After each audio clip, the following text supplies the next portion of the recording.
Ամեն, եկեք միասին բացենք Հովհաննեսի ավետարանը, ոչ թե թղթերը, այլ ավետարանը։ Ավետարան ըստ Հովհաննու եւ առաջի համարից կարդանք։ Սկզբումն էր բանը, եւ բանն Աստծո մոտ էր, եւ բանն Աստված էր։ Նա սկզբում Աստծո մոտ էր, ամեն ինչ նրանով եղավ, եւ առանց նրա ոչինչ չեղավ, ինչ որ եղավ։ Նրանով էր կյանքը եւ կյանքը մարդկանց լույսն էր, եւ լույսը խավարում լույս էր տալիս, եւ խավարը չիմացավ նրան։ Միջև այստեղ եմ հիմա ուզում կարդամ, հետո նորից կշարունակեմ։ Գիտեք, իմ համար, որպես հոգևոր, որ Աստծո խոսքը գիտի, միշտ այս հատվածը եղել է շատ խորը վարդապետական, շատ իմաստուն, շատ Աստծո ամբողջ Աստվածաշունչը իր ամբողջ իմաստությունով պարփակված է այս մի քանի 5 համարների մեջ։ Եվ չես կարող կարդալ անցնել այս 5 համարները, իրոք չես կարող, այստեղ պետքա ուտես ամեն համարը, որպեսզի հասկանաս։ Կան մարդիկ, գիտեմ, որ կարդում ու անցնում են, եւ դա էլ է դիվային։ Դու պարզապես խաբում ես քեզ, որ դու կարդացիր, բայց ոչինչ չկերար, դու սոված ես։ Եվ դրա համար ուզում եմ նաեւ սովորեցնեմ ձեզ կարդալ այնպես, ինչպես Աստված է ուզում։ Սկզբումն էր բանը, եւ բանն Աստված էր։ Սկզբում նույն արձագանքն ունի, ինչպես Ծննդոցի 1:1-ում է գրված, նույն խոսքն է օգտագործվում եբրայերեն, այսինքն հենց սկզբից ինքը կար։ Խոսքը ժամանակից առաջ գոյություն ունեցող էակի մասին է, այսինքն հենց Հիսուս Քրիստոսի մասին, որը որ ժամանակներից առաջ կար, ոչ թե սկսեց լինել, այլ երբ ամեն ինչ դեռ չէր սկսել, նա արդեն կար, գոյություն ուներ։ Եվ ընդհանրապես այդ ժամանակ ներկայացնող այդ բանը անթերի ժամանակի ձևն է ներկայացնում։ Նա անորոշ անթերի, նա հավիտենական, որ մատնանշում է խորհրդավոր շարունակական գոյությունը մեր Տեր Հիսուս Քրիստոսի։ Բանը երբեք չի սկսել, այլ միշտ էր, միշտ եղել է ինքը։ Բանը նաև լոգոս, որը որ նշանակում է խոսք, հուդայական մտածողության մեջ դա Աստծո գործող խոսքն է, ոչ թե пассив, այլ գործող, երբ որ ինքը խոսում է այդ խոսքը գործում է, որով նա ստեղծեց, խոսքով նաև մենք փրկվում ենք, սա շարժողական գործող խոսք է եւ հենց իր մեջ կյանք ներկրող խոսք է։ Եվ Աստված ասեց եւ եղավ, հենց այդ Աստծո բերանից ելած խոսքերով, լոխով խոսքով ամեն բան արարվեց։ Եվ հելինիստական լեզվաբանության մեջ նաև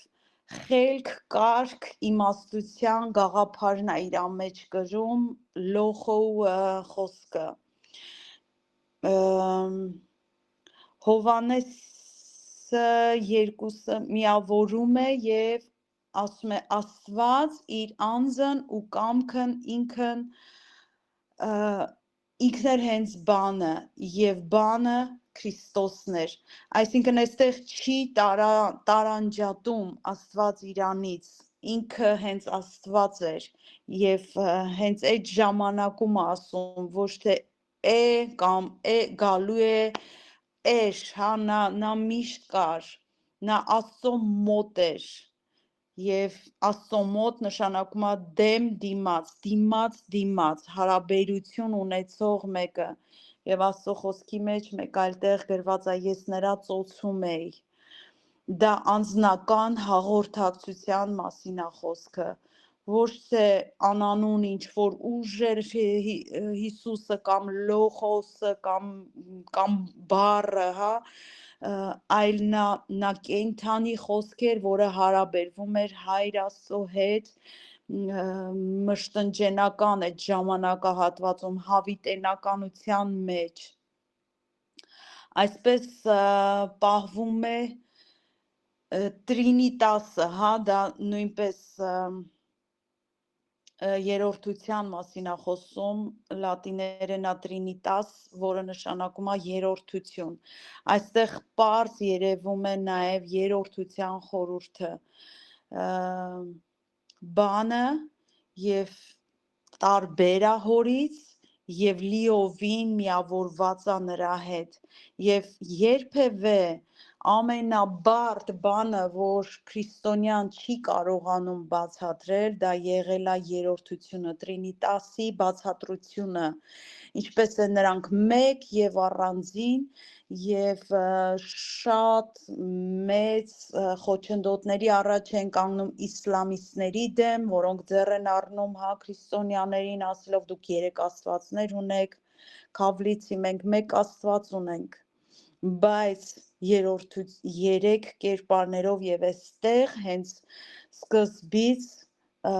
Հովանես Ավետարանիչը խոսում է Հիսուս Քրիստոսի Աստված լինելուց եւ բանը Աստված էր, Աստծո մոտ էր եւ բանը Աստված էր, նաեւ Եհովայի վկաների համար այն սեկտիզմի մեջ ներգրավված բոլոր քրիստոնեական այդ աղանդների համար այս համարը շատ կարևոր է որ կարդան, իհարկե իրանց աստվածաշնչերում բացարձակ այս համարները չկան, նրանք դուրս են բերել այս համարները, որտեղ Քրիստոսի աստվածության մասին է, երրորդության մասին է, բայց հստակ էստեղ գրված է, որ բանը Աստված է, եթե բանը մենք փոխենք, ոչ թե փոխենք, այլ իր անունով կոչենք Հիսուս Քրիստոս, Աստված էր, եւ միշտ, հա, Փառք Տիրոջը, բանը իրականում լիարժեք Աստված է, ոչ թե մի քիչ աստվածային, ոչ էլ երկրորդ Աստվածն է նա կամ ցածր է Հայր Աստծուց, ինչպես ոմանք սիրում են չափանիշներ տալ կամ նրանց հերթականությամբ տեղավորել, ոչ, նա լիարժեք Աստված էր եւ հավասար Հայր Աստծո եւ Քրիստոս հենց ինքն ասեց Թովմասին, ասեց ցույց տուր մեզ հորը, Թովմասը կարծեմ առաքյալներից, Հիսուսն ասեց, երբ որ ինձ տեսաք, հորը տեսաք, նա չասեց, երբ որ ինձ տեսաք,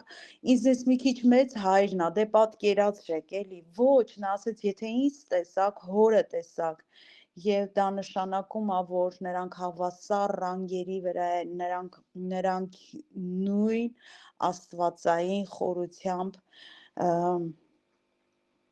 աստվածներ են եւ աստվածներ բառը անգամ սխալ է ասել, աստված են, որտեվ հոգնակին սխալ է, ուրեմն նա եւ Աստծո հետ է, եւ Աստված է նույն էությամբ տարբեր անձերով, սա շատ խորը վարդապետական նախադասություն է եւ եթե կուզեք նորից կկարդամ, ուրեմն նա եւ Աստծո հետ է, հոր հետ, եւ Աստված է նույն էությամբ տարբեր անձերով եւ իհարկե այստեղ նաեւ Սուրբ Հոգին նույնպես նրանց հետ է նույն Աստվածն է եւ տարբեր անձերով ամեն ինչ նրանով եղավ, հա, ումով, խոսքով, այսինքն, եթե խոսքը, լոխո խոսքը մենք փոխում ենք, Հիսուս Քրիստոս ենք դնում, ամեն ինչ արարվեց Հիսուս Քրիստոսով, ստեղծման ճարտարապետը եւ միջնորդը եղավ Հիսուս Քրիստոսը եւ իրականում մեր հայ հայկական թարգմանված Աստվածաշնչում, որտեղ ես փորձեցի տարբեր լեզուներով փնտրել, հասկացա, որ չկա ուրիշ ազգերի մոտ դա ճարտարապետ բառը։ Սա հանդիպեցի ճիշտ է, ամեն լեզուներով չեմ փնտրել, այն լեզուները, որ տիրապետում եմ։ Մենակ հայերենով էր գրված առակացի մեջ, որ Նահոր Քշտին ճարտարապետ էր, եւ հենց այստեղ շատ խորն է իմ համար, նա գծագրում էր, եւ այդ միաբան երրորդության աշխատանքն էր արարելը, հա, այսօր չեմ ուզում ծննդոցին անդրադառնամ, էլի շատ խորն է, կոդավորված, խորը իմաստություններով գրքեր են, առաջի 5 գրքերը, բայց պակաս կոդավորված եւ շերտավորված չի նաեւ Հովանեսի, այ հենց այսքան հատվածի մեջ այնքան վարդապետական խորքային բաներ կա, որ ամեն քրիստոնյա պետք է ուսումնասիրի։ Ընդհանրապես հենց մենակ այսքանի մասին ես կարող եմ ժամերով խոսել, որովհետեւ շատ խորն է։ Եվ Աստվածաշունչն ասում է, ինչ որ եղավ նրանով եղավ եւ առանց նրա ոչինչ չեղավ։ Այստեղ ցույց է տալիս, որ ամբողջ ստեղծագործությունը առանց բացառության նրա միջոցով անցավ գոյության մեջ, այսինքն մեր Տեր Հիսուս Քրիստոսի, բայց պակաս ակտիվ չէին նաև Սուրբ Հոգին, Հայր Աստվածը, ամեն մեկին, երբ որ ուսումնասիրում ես, հզոր գործ են դրել, ներուժ են դրել արարչագործության մեջ։ Քրիստոսը արարված չէ, իհարկե սա չի քննարկվում, բայց կան մարդիկ, որ հավատում են այդ ամեն ինչին, օրինակ իսլամի մուսուլմանները, հա, նրանք ասում են, որ Հիսուսը Մարիամի որդին էր եւ մեծ մարգարե էր, այսինքն ինքը ծնվել էր Մարիամից եւ Հովսեփից։ Քավլիցի Հովսեփը ընդհանրապես կապ չունի Հիսուսի հետ, Հովսեփը իր բիոլոգիական հայրը չի, ինքը կարծես որդեգրել էր Հիսուսին ժամանակավոր, 12 տարեկանից նրանք կարծես կորցրեցին Քրիստոսի վրա իրենց իշխանությունը, անգամ Մարիամին շատ հաճախ պտտվում ու ասում էր, ինչ գործ ունես ինձ հետ, ով կին, իմ ժամանակը չի, դու ինչ ես իմ ծրագրերը խառնում, եւ ասում էին, ահա քո մայրն, ասում էր, ով է իմ մայրը, այսինքն նա հերքում է նրանց չեմ ասում Մարիամին, բայց Հովսեփին հստակ մենք կարող ենք բացառել, որ նա Հիսուսի հայրն էր, բայց նա չի ստեղծվել, նա չի ծնվել, նրան անգամ Աստված չի ստեղծել, ոչ միտեղ գրված չի, որ Աստված ծնեց երկնավորներում իրեն, ոչ նա կար, մշտնջենական այդ ժամանակներին հավիտենության մեջ շատ հաճախ տրվող հարց, իսկ Աստծուն ով է ստեղծել, լսեք, որ մի բան չգիտեք, պետք չի ձեր այդ մեծ քիթերը խոթեք այդ տեղերը, պետք չի իմանաք ուրեմն, եթե Աստված չի բացել մեզ այդ ամեն ինչը, մեզ այնքան բան չի բացել, իրոք այնքան բան, որովհետև գիտի, որ մենք չենք կարող ընկալել, Հիսուսն ասեց աշակերտներին, ձեզ հետ առակներով եմ խոսում եւ դժվարանում եք, բա որ հոգեվոր բաներ ձեզ հետ խոսեմ, ինչպես կհասկանաք, Եվ այո, կան մարդիկ, որոնց հետ խոսում Աստված, խորը բաներ, որովհետև նրանք զարգացրել են իրենց հոգևոր ականջները, լսելիքները, նրանց աչքերը, տեսանելիությունը հոգևոր դաշտի եւ մեկացել են Հոր հետ, Սուրբ Հոգու հետ, Հիսուս Քրիստոսի եւ նրանց հետ մեկ այլ խորությամբ գործում, բայց խորը բաներ չէր խոսում, նրանց հետ առակներով էր խոսում, այդ առակներն էլ բացատրում էր, ով հասկանում էր, ով էր չէր հասկանում, նա չէր ընկնում նրանց ետևից բացատրեր, եւ այստեղ Քրիստոսը արարված չէ, այլ Աստված եւ արարիչ, Այսինքն նրա միջոցով նաև արարվեց, նա ինքը նույնպես արարիչ է։ Շատերն ասում են միայն Հայր Աստվածն է արարիչ։ Ոչ, Հիսուսն էլ արարիչ եւ Եսայի կարծեմ 9:12-ում կամ 11:2-ում, որ ասում է եւ նա հավիտենության հայր է։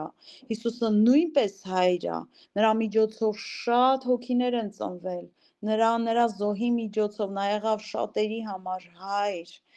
Եվ հենց այստեղ այդ մեկությունը, որ ինքը Հայր Աստծո հետ մեկ է, կյանքը նրանով էր եւ կյանքը մարդկանց լույսն էր։ Սա նույնպես մի կարճ համար է, բայց այնքան խորը։ Կյանքը նրանով էր, չկա ուրիշ կյանք կամ ինչ որ բաներ, որ քեզ կարող են կյանք պարգևել, ուրախացնել, լիարժեք քո կյանքին որակ տալ, եթե ոչ միայն Աստված Հիսուս Քրիստոսը։ Կյանքը նրանով էր եւ կյանքը մարդկանց լույսն էր։ Կյանքը ոչ միայն կենսաբանական գոյության մասին է, այլ Աստծո հետ հաղորդակցվելու մասին է։ Նա եղավ այդ կամուրջը, որ վերականգնի արարչագործության մասնավոր մարդկության կապը Հայր Աստծո հետ, որովհետև ես բավական քարոզներ ունեմ դրա մասին, որբության մեջ էինք մենք, երկար ժամանակ եւ այսօր էլ բազում որբեր կան, անգամ եկեղեցիներում։ Մենք շատերը, շատ հոգևորներ այդ կապը կորցրել են Հայր Աստծո հետ եւ անգամ խուսափում են խոստովանել, որ իրենք կապ չունեն Հայր Աստծո հետ, որպեսզի լինեն այդ համայնքների մասնիկը։ Եվ Քրիստոս եկավ խաչի իր գործով, եղավ կամուրջը, որ կյանք տա մեզ, որն է Հայր Աստծո հետ հարաբերվելը, հավիտենական կյանք, այսինքն այն կյանքը, որ ոչ մի մարդ արարած չի կարող քեզ պարգևել, դա միայն Հիսուս Քրիստոսով եղավ։ Նա կարողացավ կամուրջ դառնալ դեպի երկինք։ Քրիստոսը չի բերում միայն ուսմունք,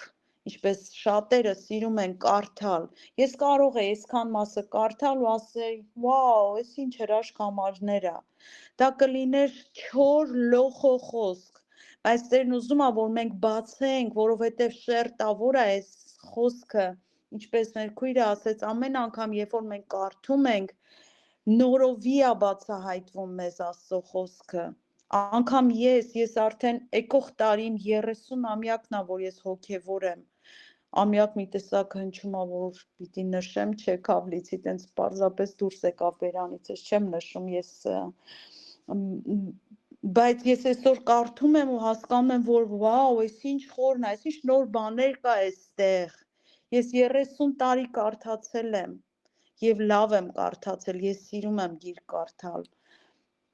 Չեմ ունեցել երբևէ դադարներ իմ կյանքում, շատ քիչ, շատ սենց կարողա օրեր, որ շատ վատ վիճակներով եմ եղել կամ չգիտեմ, գիրքս մոտս չի եղել, բայց չի եղել այտենց օրեր, որ ես թողեմ իմ Աստվածաշունչ կարդալը եւ ամեն խոսքի վրա մտածելը։ Ես ուզում եմ սովորեցնեմ այստեղ նույնպես ամեն խոսքը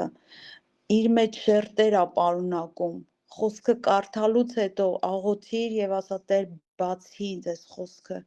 Ինչի նկատի ունես ասելով, որ նա էր կյանքը, լույսը։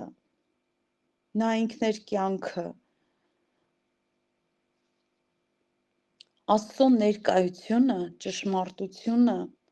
սրբությունը եւ ուղղությունը մարդկանց համար դառավ կյանքի ուղի։ Նորից եմ ուզում սա կարդամ։ Աստծո ներկայությունը եւ այդ ներկայությունը հենց այնպես չի գալիս սիրելիներ։ Աստծո ներկայությունը գալիս է այն ժամանակ, երբ որ զոհասեղանին զոհ է դրվում, երբ որ դու ինչ որ զոհում ես քո ժամանակ, օրինակ, որ կարդաս, զոհում ես ինչ որ ժամանակ, որ աղոթ կանես, որ ինչ որ ծառայության մասնակցես, որ ինչ որ մեկին ավետարանես, երբ որ Աստված տեսնում է այդ զոհդ, իր ներկայությունը գալիս է այդ ժամանակ այդ զոհի վրա ներկայություն մի հատ բառ է չնչին բառ բայց սրա մասին երկար կարելի է խոսել ինչպես է գալիս Տիրոջ ներկայությունը եւ հաջորդը ճշմարտությունը դա հենց գրված խոսքն է դա խոսքն է որ կերակրում է մեր հոգին ինչպես մենք հացն ենք ուտում եւ մեր մարմինը զորանում է Հələ փորձի մի քանի օր հաշ չուտես, այն թոռոմած ծաղիկների պես թառամում ես։ Այդ այն շատ հոգևորների կյանքն է։ Երբ որ մենք չենք կարդում ավետարան, երբ որ մենք չենք սնուցում մեր հոգին երկրպագությունով, փառաբանությունով, սերտողություններով եւ այլն, այնքան ձևեր կա մեզ սնելու,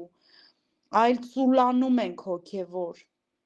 Եվ դա այս դարի հիվանդությունն է։ Այս 20-րդ դարի, երբ որ ապարատուրաները առատացան, կարծես թե ամեն բան լեփլեցուն է, բայց մարդիկ ընտրեցին զբաղվել այնպիսի բաներով, որ իրենց հոգին կորցնում է եւ ոչ թե սնում։ Եվ իրականում մենք պետքա ծոմ վերցնենք մեր ապարատներից, որ կարողանանք առանձնանանք եւ լսենք Տիրոջ ձայնը։ Ճշմարտությունը Եվ սրբությունը, որը միշտ ես գնահատել եմ, ես միշտ քույրերին սովորեցրել եմ նաև, որ մի նայեք մարդկանց պարգևներին, մեկը դևեր է հանում, մեկը բժշկություն անում, մեկը վաու, այս հրաշք ձայն ունի, երկրպագում է, ինչեր է լինում, բայց ես տեսել եմ մարդկանց, որոնք երկրպագուներ են, բայց շնության մեղքի մեջ են։ Ես տեսել եմ մարդկանց, որոնք որ շատ լավ քարոզ են անում, բայց հետևում նրանց միտքը պղծված է եղել գումարներ ճորթելու մարդկանցից գումարներ վերցնելու համար են քարոզել։ Մի նայեք մարդկանց պարգևներին, Աստված նրանց օգտագործում է, այդ Աստծուն է այդ պարգևները, բայց սրբությանը նայեք, հետևեք նրանց վիճակին, սա շատ կարևոր բնավորության գիծ է։ Սրա համար մենք դժոխքների միջով ենք անցնում եւ կրակի մկրտությունը, հա տարբեր մկրտություններ կա նաեւ կրակի մկրտություն, որը որ շատ դաժան է, որի միջով ես հիմա նույնպես անցնում եմ եւ դա կարծես միջև ուղն ու ծուսկը այժում է ու դու երկյուղից աստվածային երկյուղից վազում ես ել ավելի սրբության եւ սա շատ քչերի մոտ կա ցավոք սրտի այն օծված ծառայողների մոտ շատ անգամ չի երևում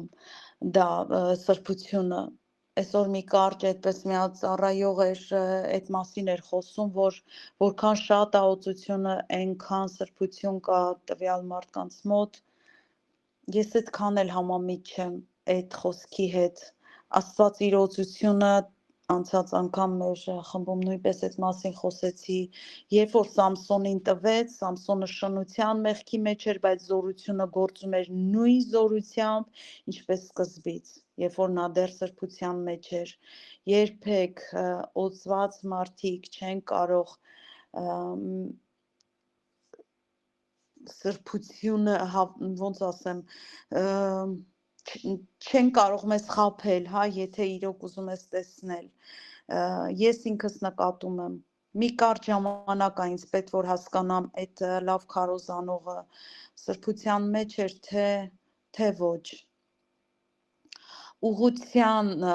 մասին նաև, հա, ուղիղ լինել, ուղիղ սիրտ ունենալ, մաքուր սիրտ, մաքուր հոգի։ Եվ հենց այս ամենը բերեց Քրիստոսը։ Քրիստոսը երբ որ ասեց կյանք, այդ կյանքի մեջ կար Աստծո ներկայությունը, ճշմարտությունը, սրբությունը, ուղղությունը եւ սերը։ Սերը դա նույնպես սրբության նման հզոր բան է։ Սերը դու չես կարող խաբել, մարդիկ զգում են դա։ Սերը դա նույնպես, եթե աստվածային է, ես ես վերջերս մի այդպիսի աֆորիզմով կիսվել էի, որ ընթացիների 13-րդ գլխում ասում է, որ սերը չի վերջանում։ Երբ որ մարդիկ մի փոքր տրորվում է իրանց ոտքը ու սկսում են քեզ ատել, ուրեմն իրենք երբեք էլ քեզ աստվածային սիրով չեն սիրել, այդ ախապ է սերը, որը մեր երկնավոր հորից է ծորացել մեր մեջ, դա գերբնական է եւ աստվածային է եւ դա չի վերջանում անգամ, երբ որ նեղությունների միջով կամ ինչ որ իրավիճակների միջով փորձվում է երկու անձերի հարաբերությունները եւ երբ Քրիստոսը կյանք է տալիս մեր մտքի սրտի վրա լույս է վառվում երբ որ այս ամեն բաները սկսում են գործել մեր կյանքում մեր մտքի եւ սրտի վրա սկսում է վառվել լույս եւ տեսնում ենք ինչպես Աստծուն այնպես էլ մեզ եւ իրականությունը ճիշտ ձևով երբ որ մեր աչքերը հոգու աչքերը լուսավորված են մենք սկսում ենք իրավիճակները տեսնել այնպես ինչպես Աստված է տեսնում եւ մենք լույս ենք խավարում եւ լույսը խավարի մեջ լուսավորում է եւ խավարը նրան չսիրեց կամ չընդունեց գրվածակարծեմ չիմացավ եւ Քրիստոսն էր լույսը եւ լույսը խավարի մեջ էր եւ խավարը նրան չճանաչեց չիմացավ եւ դա կոնկրետ այստեղ բացատրություն պետք չի Քրիստոս եկավ նա էր լույսը նա էր Աստված աստվածային լույսն էր եւ աշխարհը նրանով եղավ բայց նրան չճանաչեց չտիրեց, հա եբրայերեն գրված է չտիրեց, շատերը փակեցին իրանց սրտերը, որ այդ լույսը աստվածային չտիրի միանգամից այդպես ամբողջ աշխարհի վրա։ Այս բառը երկու երանգ ունի, որը երկուսն էլ տեղին են ասել, չհասկացվեց, չընկալվեց, խավարը չկարողացավ ըմբռնել այդ լույսին, որտև հոգևոր կուրության մեջ էին կամ ունեին կուրություն եւ չհաղթեց, չխլեց իհարկե սա էլ մի փոքր փոխաբերական է այդ ժամանակին, բայց իր խաչի զորությունով, երբ որ Քրիստոս խաչվեց, նա գնաց գրված է դժոխքը եւ այնտեղից վերցրեց սատանայի ձեռքից բալանիները եւ հաղթանակեց տրիումֆիրն արեց, հա, հոլանդերեն բառ է սա, բայց չգիտեմ, ինձ թվում է ավելի լատիներեն է, նա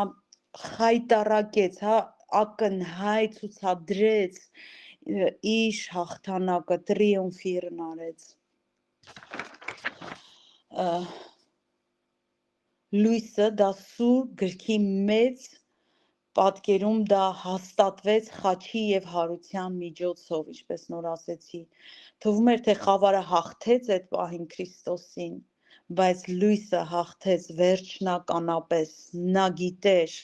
լռությամբ գնալ նվաստացման ճանապարհը, որովհետեւ գիտեր վերջում այդ խաչելությունից հետո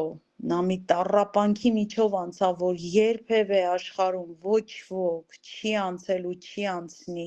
որտեղ նա աշխարհի մեղքը վերցրեց իր վրա։ Եվ այդ պահին, հիշում եմ մի անգամ մեկն ինձ ասեց, հա ինչ ես է կդիմանայի, թող խփեին տենց, ոնց Հիսուսին խփեցին, արնաքամ կլնեի կմեռնեի։ Ասի լսի մեծ մի խոսա, Քրիստոս աշխարհի մեղքերը վերցրեց, այդ մի ժամանակահատվածը, հա, չգիտեմ, 3-ից մինչև 6 կամ 9 հատվածում ընկած եւ դրանից առաջ էլ տանջամահ անելը, հա, ամբողջ դժոխքի դևերը հարձակվել էին Քրիստոսի վրա։ Բոլոր մարդիկ, որոնք որ հիվանդ էին, աշխարհի սկզբից մինչև դեռ չծնված մարդիկ, նրանց բոլոր հիվանդությունները կրեց իր վրա։ Այսօր մեկը քաղցկեղով հիվանդանում է, գնում ենք դժոխք